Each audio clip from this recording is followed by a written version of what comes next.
Bonjour, les auditions de Guy Marius Sagna et compagnie démarrent ce mercredi. Une information donnée par Rewmi Quotidien à sa une. Les personnes mises en cause suite à la manifestation devant le palais pour dénoncer la hausse du prix de l'électricité vont défiler devant le doyen des juges d'instruction à partir de ce mercredi et ce jusqu'à demain jeudi, précise le journal du groupe Promo Consulting qui note que c'est le professeur Babacar Diop qui va ouvrir le bal. Il sera entendu ce mercredi et les détenus Malik Diao Biaye, Souleymane Djim et Ousmane Sarr suivront dans la journée. Guy Marius Sagna et le reste du groupe passeront devant le magistrat instructeur demain jeudi, indique aussi Rewmi Quotidien où le Sud-Est menace de saisir les juridictions internationales pour exiger la libération du docteur Babacar Diop. Et Nyolank appelle dans ce même journal à manifester à la place de l'Indépendance vendredi. Et ce sera un vendredi pimenté, prédit Source A, où Nyolank Nyobane s'annonce déjà en route pour la place de l'Indépendance, déjà assiégée par les forces de défense et de sécurité. Ce mouvement est présenté par le Témoin comme le nouveau maître de la rue. Nyolank Nyobane éclipse les partis et les syndicats, titre par conséquent ce quotidien où le collectif appelle les Sénégalais à un rassemblement vendredi prochain sur la place de l'Indépendance. Guy Marius Sagna et compagnie seront devant le juge à partir de ce mercredi, informe aussi le Témoin. Sud Quotidien sur la grogne des populations contre la hausse du prix de l'électricité barre à sa une. Les alliés confortent Macky Sall. Dans ce quotidien, Moussa Sarr, porte-parole de la LD, indique que cette baisse de la subvention de l'État permettra de réaliser l'accès universel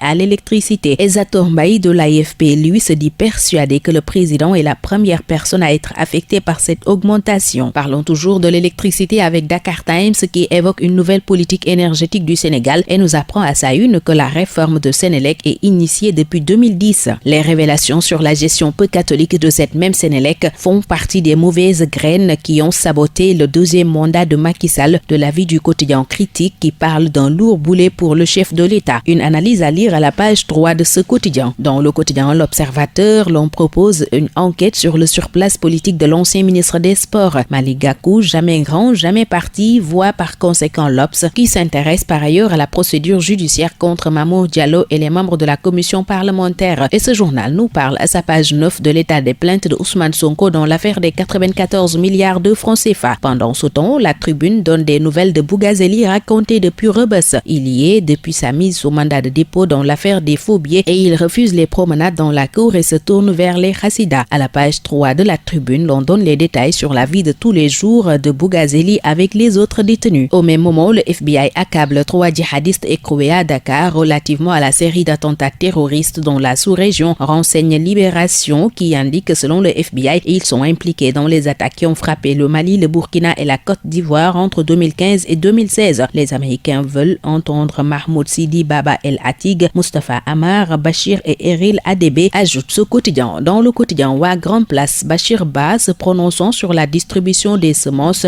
déclare, je cite, que la distribution soit confiée à l'armée. Ce dernier estime dans ce journal que Cissé Lo a parfaitement raison. Le président de Aar Sunu Momel annonce aussi que la plateforme va porter plainte contre les détourneurs de semences. Stade, le quotidien du sport, parle à sa une de Classico sous haute tension, évoquant l'affiche de la Liga Barça Real prévue à 19h. Et dans Sunu Lamb, c'est Jules Baldé qui met en garde Modou Lo en ces termes, je cite, lorsque les barrières seront fermées, il saura qui est Ama, rien ne sera laissé en rade, fin de citation. Et la réplique de Khadim Gadiaga ne s'est pas trop fait attendre. Modou Lo sera prêt sur tous les plans, promet-il. Et c'est sur ces propos que se referme ce tour des quotidiens. Très bonne lecture, excellente journée à tous.